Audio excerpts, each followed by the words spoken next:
मित्रों नमस्कार। आज हम इस विषय पर बात करेंगे कि कभी-कभी ऐसा होता है व्यक्ति थाने में एफआईआर लिखाता है। कई लोगों की थाने में भी एफआईआर नहीं लिख पाती तो वे कोर्ट के माध्यम से एफआईआर लिखाते हैं। किसी-किसी को एफआईआर लिखाने में थोड़ी मेहनत करनी पड़ती है, तब जाकर के पुलिस उनकी एफआईआर लिखती है। एफआईआर लिख जाने के बाद वे संतुष्ट हो जाते हैं कि उनके मामले में जो मुलजिम पक्ष है, जो आरोपी पक्ष है, उसके खिलाफ मुकदमा बनेगा और उसे कोर्ट में जाना पड़ेगा। लेकिन कई बार ऐसा होता है पुलिस वाले मामले में फाइनल रिपोर्ट लगा देते हैं, क्लोजर रिपोर्ट लगा देते हैं, अर्थात कोर्ट में यह रिपोर्ट भेज देते हैं कि जिसने एफआईआर लिखाई है उसके मामले में कोई विशेष दम नहीं है, या उसकी बात झूठी है, या कोई आपराधिक मामला नहीं बनता, यह एक दीवानी मामला बनता है, सिविल नेचर का मामला बनता है। इसलिए पुलिस विपक्षी जो मुलजिम है उसके खिलाफ कोई कार्रवाई नहीं कर सकती। ऐसी रिपोर्ट वह पुलिस कोर्ट में भेज देती है। जब भी कोई एफआईआर दर्ज होती है, कोई व्यक्ति अपनी एफआईआर थाने में लिखवाता है, तो पुलिस पूरे मामले की जांच करती है, गवाहों के बयान लेती है, घटनास्थल पर जाती है, और कोई अगर उस पूरी घटना में चोटिल हुआ है तो उसकी मेडिकल कराती है। कोई किसी घटना में अगर कोई हथियार अगर इन्वॉल्व है तो उस हथियार को बरामद करती है। पुलिस पूरे मामले की एफआईआर दर्ज होने के बाद जांच करती है, और किसी एफआईआर की जांच के बाद अगर पुलिस इस निष्कर्ष पर पहुंचती है कि जिसने एफआईआर लिखाई है और जिसके खिलाफ लिखाई है उसके खिलाफ कोई आपराधिक मामला नहीं बनता, या दीवानी मामला बनता है, कोई लेन देन का मामला है, पैसे के लेन देन का मामला है, और कोई आपराधिक मामला नहीं है, तो ऐसे मामले में पुलिस कोर्ट में यह रिपोर्ट भेजती है कि जिसने एफआईआर लिखाई है उसकी एफआईआर के आधार पर किसी व्यक्ति के खिलाफ कोई आपराधिक मामला नहीं चलाया जा सकता। ऐसी रिपोर्ट भेजने के बाद जिसने वह एफआईआर लिखाई है उसके पास क्या विकल्प हैं, इस पर हम आज चर्चा कर रहे हैं। जब पुलिस जांच करने के बाद कोर्ट में यह रिपोर्ट भेज दे कि विपक्षी या मुलजिम के विरुद्ध कोई मामला नहीं बनता, तो एफआईआर कर्ता को एकदम निराश नहीं होना चाहिए, क्योंकि कानून ने उसे कई विकल्प अभी दिए हुए हैं। जब ऐसी रिपोर्ट कि कोई मामला नहीं बनता पुलिस वाले कोर्ट में प्रस्तुत करते हैं, तो न्यायालय सीधे उसे स्वीकार नहीं करती, बल्कि जिसने एफआईआर वह लिखाई थी, जिसका वह मामला है, उस एफआईआर कर्ता को पहले नोटिस भेजती है और पूछती है। नोटिस का भेजने का जो मेन उद्देश्य है वह यही है, वह एफआईआर कर्ता से अर्थात शिकायतकर्ता से यह पूछना चाहती है कि क्या आप पुलिस द्वारा भेजी गई इस रिपोर्ट को स्वीकार करते हैं, इससे संतुष्ट हैं या नहीं। अपनी बात कोर्ट में रखिए।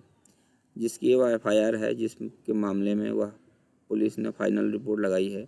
वह अगर कोर्ट में उपस्थित होकर यह कहता है, अपना एक लिखित ऑब्जेक्शन देता है कि पुलिस ने जांच जो है वो आधी अधूरी की है, सब गवाहों के बयान नहीं लिए, या जो दस्तावेज एफआईआर कर्ता ने दिखाए उनकी गंभीरता को नहीं समझा और पूरी जांच में लापरवाही की है, तो कोर्ट उस पुलिस थाने को दोबारा से यह आदेश कर सकती है कि आप इस मामले की दोबारा से जांच कीजिए, अर्थात फर्दर इन्वेस्टिगेशन का वो आदेश कर सकती है। या फिर जो एफआईआर करता है उसके मामले को एक शिकायती मामले के रूप में, कंप्लेंट केस के रूप में आगे बढ़ा सकती है। कंप्लेंट केस एक व्यक्तिगत केस होता है। इसमें फिर जो है जो शिकायत करता है उसको अपना व्यक्तिगत अधिवक्ता नियुक्त करना ज़रूरी है केस को आगे चलाने के लिए। शुरू में एफआईआर कर्ता के कोर्ट में बयान होते हैं, उसके बाद पूरे मामले की जांच की जाती है। जांच का मतलब उसे 2 अन्य गवाह कम से कम और न्यायालय में प्रस्तुत करने पड़ते हैं, और न्यायालय अगर संतुष्ट होता है कि प्रथम दृष्टया एफआईआर कर्ता की मामले में सत्यता है और विपक्षी या मुलजिम के विरुद्ध अपराध बन सकता है, तो वह विपक्षी को मुलजिम को सम्मन करती है और मामला इस तरह से आगे बढ़ता है। इस कंप्लेंट केस में अर्थात शिकायती केस में सारे जो गवाह हैं वह शिकायतकर्ता को न्यायालय में ला करके उनकी गवाही करानी पड़ती है और अगर वह मामला विपक्षी के विरुद्ध सिद्ध हो जाता है तो तब मुलजिम को सज़ा होती है। तो शिकायतकर्ता के पास, एफआईआर के पास 3 विकल्प हैं। पहला तो यह कि वह न्यायालय से प्रार्थना कर सकता है कि पुलिस ने सही से जांच नहीं की, दोबारा से इस मामले की जांच हो। न्यायालय अगर संतुष्ट होगी तो पूरे मामले की दोबारा से पुलिस से जांच करने का वह आदेश कर देगी, या फिर न्यायालय उस एफआईआर से, शिकायतकर्ता से कहेगी कि आपका जो केस है वह कंप्लेंट केस के रूप में अर्थात व्यक्तिगत रूप केस उसको कहते हैं, परिवार केस भी कहते हैं, उसके रूप में न्यायालय में आगे बढ़ने का न्यायालय आदेश कर सकती है। या फिर अगर मामला बहुत गंभीर है और पुलिस ने घोर लापरवाही की है तो भले ही पुलिस ने चार्जशीट उस मामले में दाखिल नहीं की है, फिर भी वह विपक्षी को सम्मन करके मामले का संज्ञान ले सकती है, क्योंकि पुलिस की रिपोर्ट से कोर्ट बधी हुई नहीं है। उसे स्वतंत्र रूप से दोनों पक्षों को देखना है और वास्तव में अगर एफआईआर के विरुद्ध गंभीर अपराध किया है तो वह भले ही पुलिस ने चार्जशीट दाखिल नहीं की है, फिर भी वह मामले का संज्ञान लेकर के केस को ऐसे ही आगे बढ़ा सकती है जैसे मानो कि पुलिस ने उस मामले में चार्जशीट लगाई हो। ये 3 विकल्प एफआईआर के पास हैं अगर उसके मामले में पुलिस ने क्लोजर रिपोर्ट लगा दी है, फाइनल रिपोर्ट लगा दी है कि कोई मामला नहीं बनता। चौथा विकल्प यह है कि एफआईआर अगर पुलिस की जांच से संतुष्ट है, वह भी यह मानता है कि मामला नहीं बनता, तो फिर पुलिस की जो रिपोर्ट है वह कोर्ट में स्वीकार हो जाती है और मामला वहीं पर समाप्त हो जाता है। एफआईआर जब कोर्ट में अपना ऑब्जेक्शन देता है, पुलिस की फाइनल रिपोर्ट जो क्लोजर रिपोर्ट है उसके विरुद्ध वह अपनी आपत्ति प्रस्तुत करता है। उसकी आपत्ति के बावजूद भी अगर न्यायालय न तो मामले का पुलिस से फर्दर इन्वेस्टिगेशन कराने का आदेश करे, न कोई कंप्लेंट केस अर्थात परिवाद केस आगे बढ़ाए और पुलिस की फाइनल रिपोर्ट स्वीकार हो जाए,